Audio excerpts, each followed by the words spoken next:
Ferme les yeux un instant. Souviens-toi de ce visage qui apparaissait à l'écran et faisait que tout le monde s'arrêtait. Cette voix, ce regard, cette présence qu'aucun mot ne peut entièrement décrire. Maintenant, ouvre les yeux, car la réalité est dure. Ces visages n'existent plus. 20 acteurs français qui ont fait applaudir, pleurer et rêver le monde entier sont décédés. Des hommes qui ont vécu pour l'art, qui ont tout donné devant et derrière les caméras, qui ont construit des carrières qui semblaient éternelles. Mais rien n'est éternel, et c'est précisément pour cela que cette vidéo existe, pour que leur héritage ne disparaisse pas avec eux. Certains des noms que tu verras ici vont te surprendre, d'autres vont te serrer le cœur d'une manière inattendue. Reste jusqu'à la fin, car il y a ici des histoires qui n'ont jamais été racontées ainsi. Et si tu n'es pas encore abonné à la chaîne, fais-le maintenant et active la cloche de notification, car un contenu comme celui-ci ne se trouve pas partout. Numéro 1. Alain Delon. Le nom de Alain Delon a toujours été associé à une image presque parfaite. Né le 8 novembre 1935 à Sceaux, en France, il a connu une enfance loin de tout glamour. Fils d'Édith Arnold et de Fabien Delon, il voit ses parents se séparer alors qu'il n'a que 4 ans. À partir de ce moment, il passe d'une famille d'accueil à une autre, une expérience qui marque profondément sa personnalité. Avant la célébrité, sa vie est loin d'être facile. Il travaille comme serveur, pêcheur et même porteur de bagages. Rien ne laissait penser que ce jeune homme au regard intense deviendrait l'une des plus grandes icônes du cinéma mondial. Mais tout change en 1957, lorsqu'il est remarqué au Festival de Cannes. À partir de là, sa trajectoire prend un tournant inattendu. Son premier film est Quand le soleil se couche, 1957. Mais la reconnaissance arrive peu après. En 1960, il brille dans Rocco et ses frères, réalisé par Luchino Visconti. La même année, il se fait également remarquer dans Plein soleil. Son talent, associé à son apparence marquante, le transforme rapidement en symbole du cinéma européen. Dans les années suivantes, il consolide sa carrière avec des films importants comme Le Guépard et La piscine. Cependant, c'est avec Le Samouraï, réalisé par Jean-Pierre Melville, qu'il atteint le sommet artistique. Son personnage silencieux et froid devient l'un des plus emblématiques de l'histoire du film noir. Au cours de plus de 60 ans de carrière, Alain Delon participe à plus de 80 films. Il se distingue également comme producteur, en créant sa propre société, Adèle Productions. En 2019, il reçoit un César d'honneur, bien que cette récompense suscite une polémique en raison de ses positions politiques. En dehors des écrans, sa vie est tout aussi intense. Sa relation avec Romy Schneider est l'une des histoires d'amour les plus commentées du cinéma européen. Cette relation est marquée par la passion, mais aussi par des conflits. Un autre point controversé concerne son fils Christian Aaron Boulogne, qu'il met des décennies à recommettre. De plus, Delon est impliqué dans plusieurs polémiques. Il affiche son soutien à l'extrême droite française et entretient des relations controversées avec des figures liées au crime organisé. L'un de ses anciens gardes du corps est même arrêté pour implication dans un meurtre, ce qui renforce encore davantage les controverses autour de son nom. Dans les dernières années de sa vie, sa santé se dégrade. En 2019, il est victime d'un grave accident vasculaire cérébral qui affecte sa mobilité et sa parole. Avec le temps, il vit en fauteuil roulant et éprouve de grandes difficultés à communiquer. Il est également diagnostiqué par une insuffisance cardiaque progressive. La situation familiale devient tendue. Sa fille, Anouchka, assume la tutelle légale, tandis que ses autres enfants entrent en conflit public à sujet de décisions concernant sa santé et son héritage. En août 2024, une nouvelle choque la France. Il est révélé qu'Alain Delon avait exprimé le souhait de recourir à l'euthanasie. Ce sujet déclenche un débat intense dans un pays où cette pratique n'est pas autorisée par la loi. Quelques jours plus tard, le 18 août 2024, il s'éteint dans sa propriété de Douchy à 88 ans. La cause du décès est une insuffisance cardiaque aggravée par l'accident vasculaire cérébral et la détérioration générale de son état de santé. La France entre en deuil culturel. Son visage, déjà immortalisé sur un timbre postal de son vivant, devient désormais une partie définitive de l'histoire. Mais même après sa mort, de nombreuses questions sur sa vie et ses choix restent en suspens. Numéro 2. Jean-Paul Belmondo. Jean-Paul Belmondo est né le 9 avril 1933 à Neuilly-sur-Seine, en France, dans un environnement déjà imprégné d'art. Son père était sculpteur et dès son plus jeune âge, il a grandi entouré de créativité, de discipline et d'expression artistique. Pourtant, rien ne laissait penser au départ qu'il deviendrait une grande star. Son attitude libre, presque rebelle, ainsi que son apparence éloignée des standards classiques de beauté de l'époque, faisaient douter certains de son avenir comme acteur. Malgré cela, Belmondo a persévéré. Il a intégré le Conservatoire national supérieur d'art dramatique de Paris, où il a commencé à développer son talent. Au début, il a dû faire face à des critiques sévères, mais il n'a jamais perdu confiance en lui. Il possédait quelque chose d'unique, une présence naturelle qui ne pouvait pas s'apprendre. Il était charismatique, spontané et sincère devant la caméra. Son tournant décisif est arrivé en 1960, lorsqu'il a été choisi par Jean-Luc Godard pour jouer dans À bout de souffle. Ce film n'a pas seulement changé sa carrière, il a aussi transformé le cinéma mondial.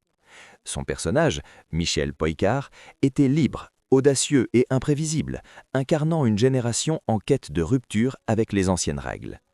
À partir de ce moment, Belmondo est devenu l'un des visages emblématiques de la nouvelle vague. Dans les années qui ont suivi, il a travaillé avec de grands réalisateurs et joué dans de films marquants comme Pierrot le Fou, Le Voleur ou Borsalino. Sa manière d'interpréter était différente, plus naturelle, moins rigide, comme s'il vivait réellement ses rôles. Cela créait une forte connexion avec le public. Dans les années 1970 et 1980, il a choisi de se réinventer. Il s'est orienté vers des films d'action et d'aventure, élargissant encore davantage sa popularité. Des films comme Le Professionnel et L'As des As ont révélé une nouvelle facette de lui, énergique, courageuse et physique. Il réalisait lui-même ses castades, refusant les doublures, ce qui renforçait encore l'admiration du public. Malgré son immense succès, sa vie personnelle a connu des moments difficiles. La perte de sa fille Patricia dans un incendie a été une tragédie profonde qui l'a marqué pour toujours. Pourtant, il restait une personne simple, généreuse et proche des autres. En 2001, sa vie a basculé. Belmondo a été victime d'un accident vasculaire cérébral grave. Cet événement a interrompu brutalement sa carrière. Il a souffert de troubles de la parole et de limitations physiques, ce qui était particulièrement dur pour quelqu'un d'aussi actif. Mais il n'a jamais abandonné. Il a suivi une longue réhabilitation avec une détermination remarquable. Avec beaucoup d'efforts, il est parvenu à revenir brièvement au cinéma et au théâtre, mais sans retrouver le rythme d'autrefois. Au fil des années, sa santé est devenue plus fragile. Même éloigné des écrans, il est resté une figure respectée et admirée en France et dans le monde. Jean-Paul Belmondo est décédé le 6 septembre 2021 à l'âge de 88 ans. Sa disparition a été ressentie comme la perte d'un symbole national. Sa trajectoire, marquée par le courage, l'authenticité et la capacité de se réinventer, a laissé une empreinte profonde dans l'histoire du cinéma. Et même après sa disparition, son image reste vivante, comme s'il marchait encore dans les rues de Paris avec ce sourire confiant qui ne disparaissait jamais complètement. Numéro 3. Jean Gabin. Jean Gabin, né Jean-Alexis Moncorjet le 17 mai 1904 à Paris, ne venait pas d'un milieu ordinaire. Fils d'artiste de music-hall, il a grandi entouré de lumière, de scènes et d'applaudissements. Très tôt, cet environnement a façonné sa manière de voir le monde. Pour lui, le spectacle n'était pas quelque chose de lointain, il faisait partie de la vie quotidienne. Encore jeune, il a suivi les traces de ses parents en débutant dans le music-hall, puis au théâtre, où il a appris à capter l'attention du public et à construire une forte présence sur scène. Le passage au cinéma s'est fait naturellement, mais c'est dans les années 1930 que Jean Gabin est devenu une figure immense. Ses films racontaient des histoires intenses, souvent liées à la souffrance, à l'amour et aux difficultés de la vie. Il n'était pas seulement un acteur charismatique, il semblait vrai. Dans des œuvres comme Pépé le Moko et La Grande Illusion, réalisées par Jean Renoir, Gabin a montré une capacité unique à transmettre des émotions profondes avec des gestes simples et des regards puissants. Ces personnages étaient souvent des hommes ordinaires, des travailleurs, confrontés à des situations difficiles mais guidés par leur dignité. Ce style a fait de lui un symbole du peuple français. Le public se reconnaissait en lui, voyait ses propres luttes et trouvait une forme de vérité dans ses interprétations. Mais la vie de Gabin ne s'est pas limitée au cinéma. Pendant la Seconde Guerre mondiale, il a pris une décision qui allait tout changer. Au lieu de rester dans le confort du monde artistique, il a quitté la France occupée, s'est rendu aux États-Unis et a rejoint les forces de la France libre dirigées par Charles de Gaulle. Il a servi dans la marine et a participé à des opérations importantes, notamment le débarquement de Normandie. Il n'était plus seulement un acteur, il était devenu un homme engagé dans la guerre. Après le conflit, le retour en France n'a pas été simple. Le monde avait changé et le cinéma aussi. Pourtant, Gabin a réussi quelque chose de rare, se réinventer. Dans les années 1950 et 1960, il est revenu avec force, en incarnant des rôles plus durs, souvent des figures du milieu criminel ou des hommes marqués par l'expérience. Des films comme Touchez pas au Grisby ont consolidé cette nouvelle phase, révélant un Gabin plus mûr, plus silencieux, mais toujours aussi puissant. Dans sa vie personnelle, il s'est marié 3 fois et a vécu une relation marquante avec Marlène Dietrich durant son exil américain. Malgré sa renommée internationale, il n'a jamais été totalement séduit par le glamour hollywoodien. Il préférait la simplicité. Il a acheté une ferme en Normandie où il élevait du bétail et menait une vie paisible loin des projecteurs. Avec les années, sa santé a commencé à décliner. Gabin a été atteint de leucémie, une maladie longtemps tenue secrète. Malgré cela, il a continué à travailler, déterminé à rester actif le plus longtemps possible. Peu à peu, son corps s'est affaibli, accompagné de complications cardiovasculaires. Le 15 novembre 1976, Jean Gabin s'est éteint à Neuilly-sur-Seine, à l'âge de 72 ans. Sa cause de mort fut une combinaison de leucémie et d'insuffisance cardiaque. Ses funérailles ont été marquées par des honneurs militaires, reflet de sa carrière, mais aussi de son engagement durant la guerre. Même après sa disparition, Jean Gabin reste présent. Son image, ses films et ses personnages continuent de vivre dans la mémoire collective. Il n'a pas été seulement un acteur, il a été le reflet d'une époque, d'un peuple et d'une manière de vivre qui résonne encore aujourd'hui, comme si son histoire ne s'était jamais vraiment arrêtée. Numéro 4. Louis de Funès. Louis de Funès est né le 31 juillet 1914 dans la ville de Courbevoie, au sein d'une famille d'origine espagnole qui portait un passé aristocratique, mais qui faisait déjà face à des difficultés financières en s'installant en France. Dès son plus jeune âge, sa vie fut marquée par des défis, et le succès semblait lointain. Avant de devenir l'un des plus grands noms de la comédie européenne, il a travaillé pendant des années dans des emplois modestes, comme pianiste de bar, vendeur ou même figurant au cinéma. C'était une vie difficile, souvent invisible, qui demandait persévérance et patience. Le tournant de sa vie est arrivé relativement tard. Contrairement à de nombreux acteurs qui deviennent célèbres très jeunes, De Funès n'a trouvé la reconnaissance qu'aux alentours de ses 40 ans. Mais une fois révélé, il est devenu impossible d'ignorer. Petit de taille, extrêmement expressif et doté d'une énergie presque explosive, il a créé un style unique. Ses grimaces exagérées, ses cris et ses réactions nerveuses sont devenus sa marque de fabrique, provoquant des rires immédiats chez le public. Son grand moment est arrivé avec le film La Grande Vadrouille, sorti en 1966. Le succès fut immense, devenant pendant des années le plus grand succès du box-office en France. À partir de là, sa carrière a décollé. Il a enchaîné les succès, notamment avec la célèbre série des films des gendarmes, où il incarnait l'inoubliable Cruchot, un personnage nerveux, autoritaire et en même temps profondément comique. Au fil des années, il a participé à de nombreuses productions populaires comme Le Petit Baigneur et Oscar, s'imposant comme l'un des visages les plus reconnaissables du cinéma européen. Une grande partie de ce succès est aussi liée à sa collaboration avec le réalisateur Gérard Houry, avec qui il a créé certaines de ses comédies les plus marquantes. Ensemble, ils ont contribué à définir un style d'humour qui traverse les générations. En dehors des écrans, sa vie était plus calme. Il était marié à Jeanne-Augustine Barthélemy de Maupassant et a eu 2 enfants.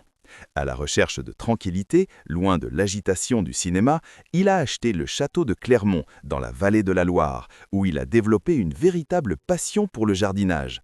Ce contraste entre l'homme explosif à l'écran et la personne réservée dans la vie réelle surprenait beaucoup de ceux qui le connaissaient. Cependant, derrière le succès, il y avait aussi des difficultés. Connu pour être extrêmement perfectionniste, De Funès exigeait beaucoup de lui-même et des autres, ce qui le rendait parfois difficile sur les plateaux. De plus, sa santé a commencé à se détériorer dans les années 1970. En 1975, il a subi une grave crise cardiaque qui l'a contraint à s'éloigner complètement du cinéma pendant 2 ans. Il a tenté de revenir en 1978, mais il n'avait plus le même rythme. La situation s'est aggravée en 1980 lorsqu'il a subi une deuxième crise cardiaque encore plus grave. Peu à peu, il a été contraint de refuser des rôles et de réduire ses activités, ce qui était difficile pour quelqu'un d'aussi actif et passionné par son travail. Le 27 janvier 1983, dans la ville de Nantes, Louis de Funès est décédé à la suite d'une crise cardiaque fulgurante, victime d'un infarctus aigu du myocarde à l'âge de 68 ans. Sa mort a profondément bouleversé la France. Aujourd'hui encore, son héritage reste vivant et le personnage de Cruchot demeure l'un des plus grands symboles de la comédie française. Une présence qui, même absente, semble ne jamais avoir quitté la scène. Numéro 5. Yves Montand. Yves Montand, né Yves Olivi, voit le jour le 13 octobre 1921 dans la petite ville italienne de Monsumano Terme. Fils de paysan, son enfance est marquée par les difficultés et les changements. Sa famille quitte l'Italie pour fuir le régime de Benito Mussolini, cherchant une vie meilleure à Marseille, en France. C'est dans cet environnement simple mais vivant que Montand commence à façonner sa personnalité artistique. Adolescent, il chante dans des bars et sur de petites scènes à Marseille. Ce n'est pas seulement un moyen de gagner sa vie, mais aussi une façon d'exprimer qui il est.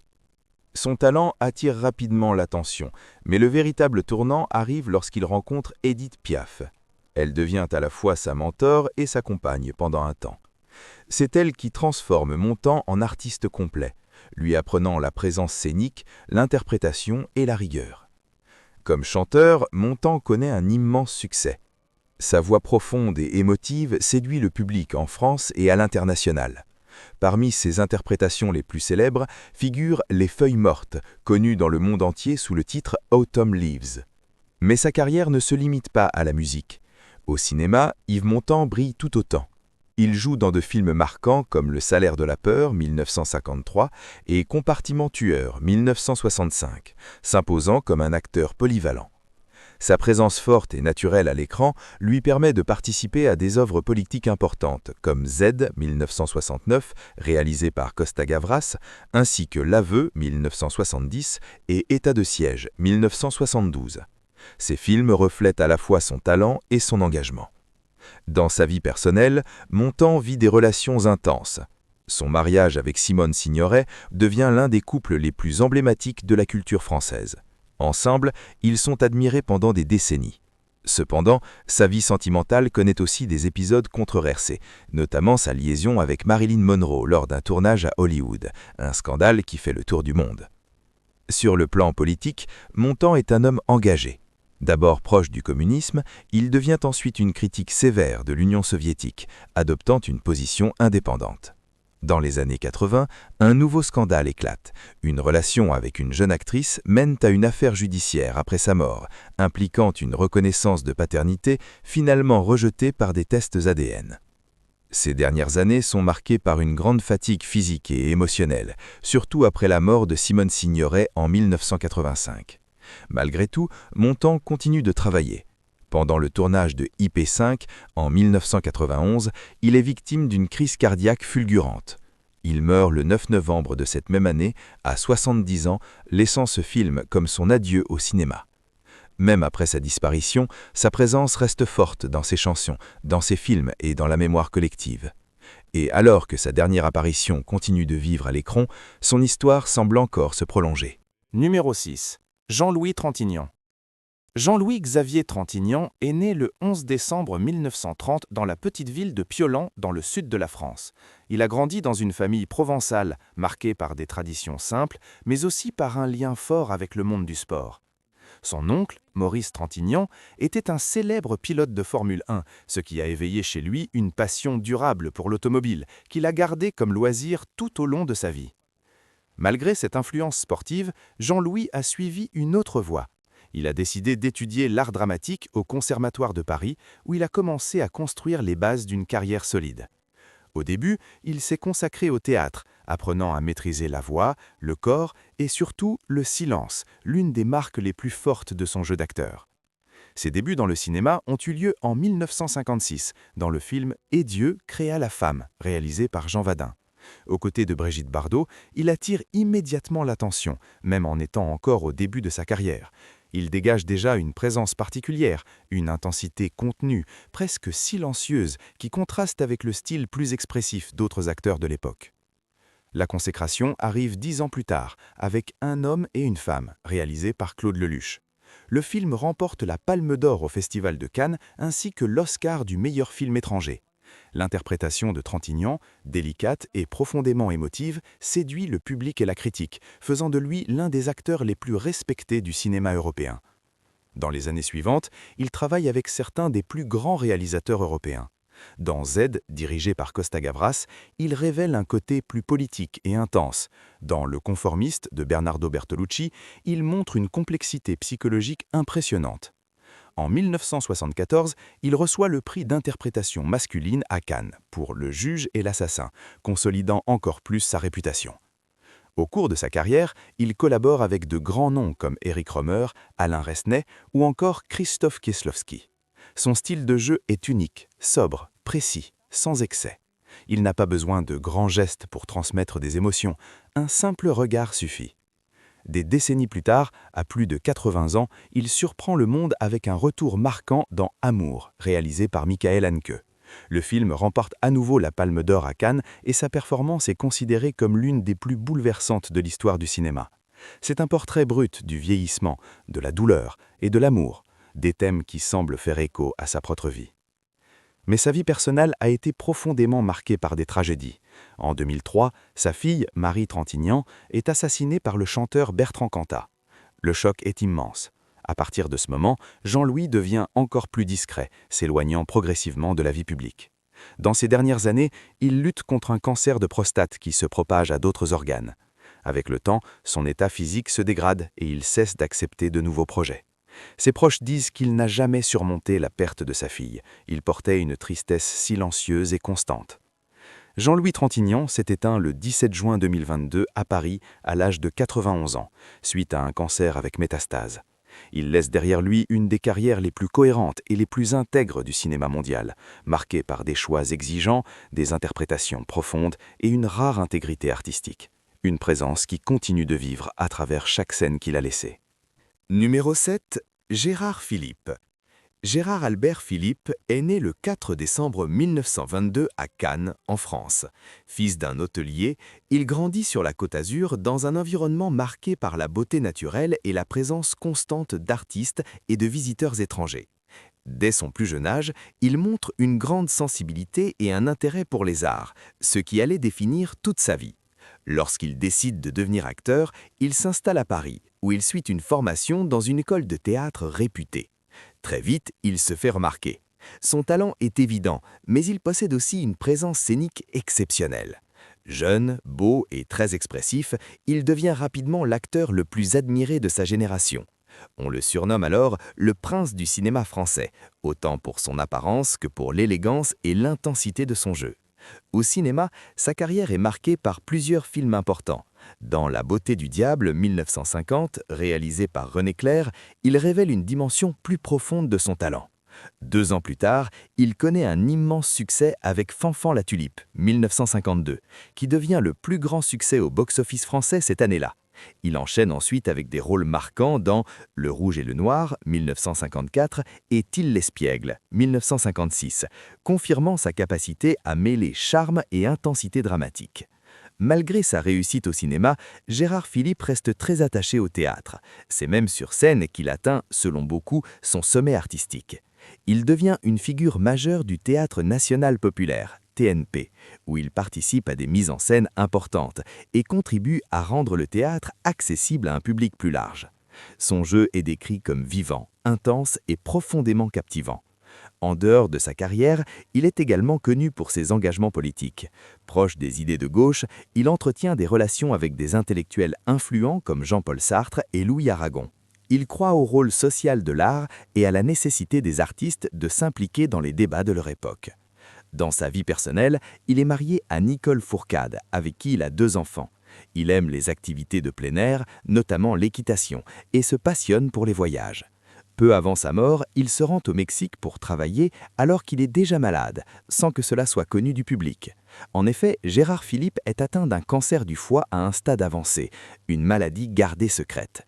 Malgré son état, il continue à travailler et à apparaître en public, dissimulant la gravité de sa situation. Dans les derniers mois, il perd beaucoup de poids, mais reste discret jusqu'au bout. Il meurt le 25 novembre 1959 à Paris, quelques jours avant son 37e anniversaire. La cause du décès est un carcinome hépatocellulaire, une forme agressive de cancer du foie. Sa disparition provoque une immense émotion en France, comparable à celle ressentie aux États-Unis après la mort de James Dean. Avec sa mort prématurée, Gérard Philipe n'a pas eu le temps d'atteindre toute la maturité artistique qu'il promettait. Pourtant, il est devenu un mythe éternel. Son image reste figée dans le temps, jeune, talentueux et inoubliable, comme si son histoire s'était arrêtée au moment où tout restait encore à accomplir. Numéro 8. Michel Piccoli. Michel Piccoli est né à Paris le 27 décembre 1925 dans une famille profondément liée à l'art. Ses parents étaient des musiciens italiens installés en France et dès son plus jeune âge, il a grandi entouré de culture, de musique et de discussions artistiques. Cet environnement a eu une influence directe sur sa formation, éveillant en lui un intérêt naturel pour le théâtre et l'expression artistique. Avant de devenir une figure marquante du cinéma, Piccoli a commencé sa carrière sur les planches. Il a étudié le théâtre à Paris et a passé plusieurs années à perfectionner sa technique d'acteur. Cette base solide a façonné son style, caractérisé par une grande intensité, un contrôle émotionnel remarquable et une présence forte mais subtile. Dans les années 1950, il se tourne vers le cinéma, où il trouve rapidement sa place. Au fil des décennies, Michel Piccoli devient l'un des acteurs les plus respectés du cinéma européen, notamment dans le cinéma d'auteur. Contrairement à d'autres acteurs en quête de popularité, il privilégie les collaborations avec des réalisateurs qui explorent des thèmes profonds et des récits complexes. Ce choix marque toute sa carrière. L'un des moments clés de son parcours est sa collaboration avec Louise Buñuel. Ensemble, ils réalisent 6 films, dont des œuvres majeures comme Le journal d'une femme de chambre, 1964, Belle de jour, 1967, et Le charme discret de la bourgeoisie, 1972. Ces films sont aujourd'hui considérés comme des classiques et ont contribué à faire de Piccoli un acteur capable d'aborder des thèmes audacieux et sophistiqués. Il travaille également avec Jean-Luc Godard dans Le Mépris, 1963, aux côtés de Brigitte Bardot et Jack Palance. Dans ce film, il démontre toute sa capacité à incarner des personnages complexes et profondément humains. Au cours de sa carrière, il collabore avec de grands noms du cinéma européen, tels que Claude Sautet, Marco Bellocchio, Jacques Rivière et Marco Ferreri. Cette diversité de collaborations témoigne de sa grande versatilité et de son importance dans l'histoire du cinéma. Avec plus de 200 films sur près de 70 ans de carrière, Michel Piccoli devient l'un des acteurs les plus prolifiques du cinéma. En 1980, il reçoit le prix d'interprétation masculine au Festival de Cannes pour son rôle dans Sauter dans le vide, Salto nel vuoto, une reconnaissance majeure de son talent. Même avec l'âge, il continue de travailler avec exigence et passion. Il joue jusqu'à ses 80 ans, conservant toujours un haut niveau d'interprétation. En dehors des écrans, il est connu pour son élégance, sa culture et son lien étroit avec le milieu intellectuel parisien. Il a été marié 3 fois et a toujours affiché un engagement politique à gauche. Dans les dernières années de sa vie, sa santé se fragilise. Il est victime d'un accident vasculaire cérébral qui réduit fortement sa mobilité et l'éloigne progressivement de la vie publique. Il arrête alors d'apparaître dans les médias, sa famille veillant à préserver sa vie privée. Michel Piccoli s'éteint le 12 mai 2020 à Paris, à 94 ans, des suites de complications liées à un AVC et à l'âge avancé. Sa disparition survient pleine pandémie de Covid-19, ce qui limite les hommages publics à ce moment-là. Malgré cela, son héritage reste immense. Il laisse derrière lui une œuvre riche, variée et essentielle à l'histoire du cinéma européen. Et tandis que beaucoup se souviennent de ses rôles éclamiques, il reste encore des aspects de sa vie et de sa carrière qui continuent de susciter la curiosité. Numéro 9. Philippe Noiret. Philippe Noiret est né le 1er octobre 1930 dans la ville de Lille, dans le nord de la France. Fils de commerçant, il a grandi loin du glamour du cinéma, dans un environnement simple et paisible. Son enfance a été marquée par une vie ordinaire, sans grand luxe, mais riche en valeurs et en stabilité. Rien ne laissait encore présager qu'il deviendrait l'une des voix les plus marquantes du cinéma européen. Son parcours artistique commence au théâtre. Il se forme au prestigieux Théâtre national populaire sous la direction de Jean Vilar, l'une des figures majeures du renouveau théâtral en France. C'est là que Noiret construit les bases de son jeu, apprenant à maîtriser la scène avec présence et naturel. Le théâtre lui apporte discipline et profondeur, des qualités essentielles pour sa future carrière au cinéma. Physiquement, Noiret ne correspond pas au modèle classique du jeune premier. Pourtant, sa présence est impossible à ignorer. Grand, avec un visage expressif et une voix grave et chaleureuse, il séduit immédiatement le public. Il dégage quelque chose de rassurant, d'humain et de profondément sincère, des qualités qui feront de lui l'un des acteurs les plus aimés de France. Sa carrière au cinéma débute progressivement, avec des rôles qui gagnent en importance au fil du temps. Dans les années 1960, il apparaît déjà dans des productions comme Alexandre le Grand, 1968, et L'Ancien et le Nouveau, 1969, révélant sa capacité à incarner des personnages variés. Mais c'est dans les années 1970 que sa carrière prend un véritable tournant. En 1975, sous la direction de Bertrand Tavernier, il joue dans Que la fête commence, rôle qui lui vaut le César du meilleur acteur. Cette récompense confirme sa place parmi les grands noms du cinéma français. Dès lors, Noiret devient une figure incontournable, collaborant avec des réalisateurs majeurs comme Ettore Scona et Jean-Pierre Mocky. Mais c'est en 1988 que sa renommée devient internationale. Dans Cinema Paradiso, réalisé par Giuseppe Tornatore, Noiret incarne Alfredo, le projectionniste qui transmet au jeune héros son amour du cinéma. Le film devient un immense succès mondial, adoré par plusieurs générations. Le personnage d'Alfredo, avec sa sagesse et sa tendresse, devient inoubliable, indissociable de Noiret lui-même. Quelques années plus tard, il émeut à nouveau le public dans Il Postino, 1994, où il interprète le poète Pablo Neruda. Une fois de plus, il livre une performance pleine de finesse et d'émotion, confirmant son talent pour donner vie à des personnages profonds avec une grande simplicité. Dans sa vie personnelle, Noiret reste discret. Il est marié pendant de longues années à l'actrice Monique Chaumette, dans une relation stable, loin des scandales. Il est connu pour sa gentillesse, son humour et son respect envers tous ceux qui travaillent avec lui, des acteurs aux techniciens. Dans les dernières années de sa vie, il fait face à une épreuve difficile. Atteint d'un cancer du poumon, sa santé se dégrade rapidement. Malgré les traitements, la maladie progresse. Peu à peu, il se retire de la vie publique, apparaissant de plus en plus rarement. Ses dernières apparitions montrent un homme affaibli, mais toujours digne, conservant la sérénité qui a marqué toute sa carrière. Philippe Noiret s'éteint le 23 novembre 2006 à Paris, à 76 ans. Sa disparition provoque une grande émotion en France. Ce n'est pas seulement un acteur qui disparaît, mais une présence unique, une voix qui racontait des histoires, même dans le silence. Et d'une certaine manière, il continue encore. Numéro 10. Lino Ventura. Lino Ventura est né en 1919 dans la ville de Parme, en Italie. Son nom complet était Lino Angelino Ventura, mais peu de gens l'appelaient ainsi. Encore enfant, il s'installe en France avec sa famille, où il grandit et construit toute sa vie. Son enfance n'a pas été facile. Fils de travailleur, il apprend très tôt la valeur de l'effort et de la discipline. Avant de penser au cinéma, Lino suit un chemin complètement différent. Il devient lutteur professionnel de wrestling. Sa force physique, associée à un regard sérieux et déterminé, attire l'attention partout où il passe. Sur le ring, il ne se contentait pas de combattre, il imposait le respect. Cette présence marquante deviendra plus tard une de ses plus grandes qualités comme acteur.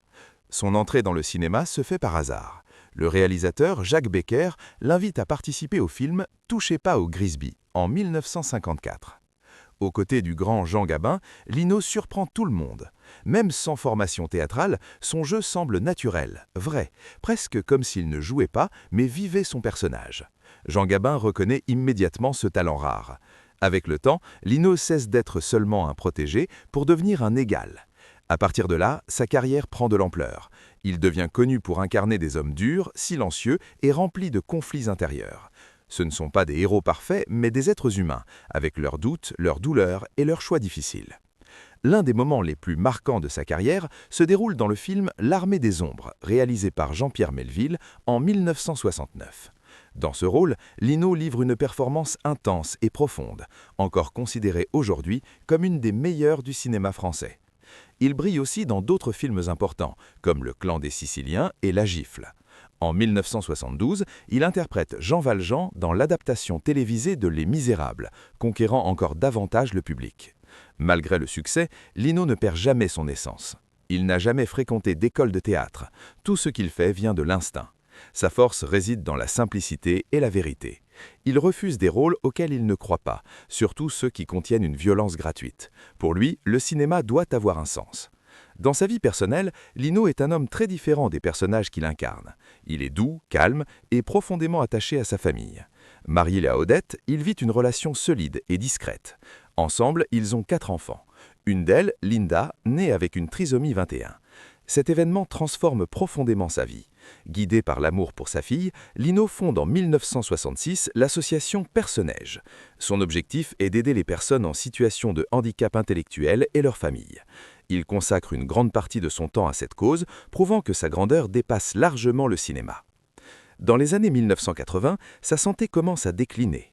De graves problèmes cardiaques limitent son activité.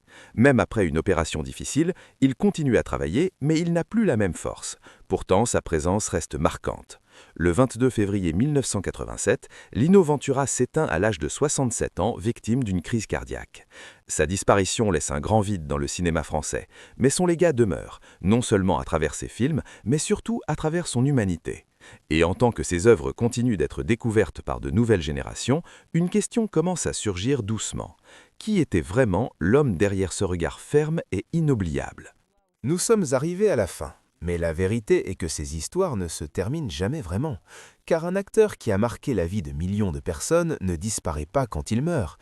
Il reste dans les images, il reste dans les répliques, il reste dans ce moment précis où tu l'as vu à l'écran pour la première fois et où tu t'es dit « celui-ci est différent ». 20 noms, 20 vies, 20 héritages que le cinéma français a laissés au monde entier. Maintenant, dis-nous, quel est le nom qui t'a le plus surpris dans cette liste? Laisse ton commentaire ci-dessous, on veut vraiment connaître ton avis. Si cette vidéo t'a fait ressentir quelque chose, laisse un like, partage-la avec quelqu'un qui aimerait la voir et abonne-toi à la chaîne si ce n'est pas encore fait. Active la cloche des notifications pour ne pas manquer la prochaine vidéo, car ce qui arrive va te laisser sans voix. À très bientôt!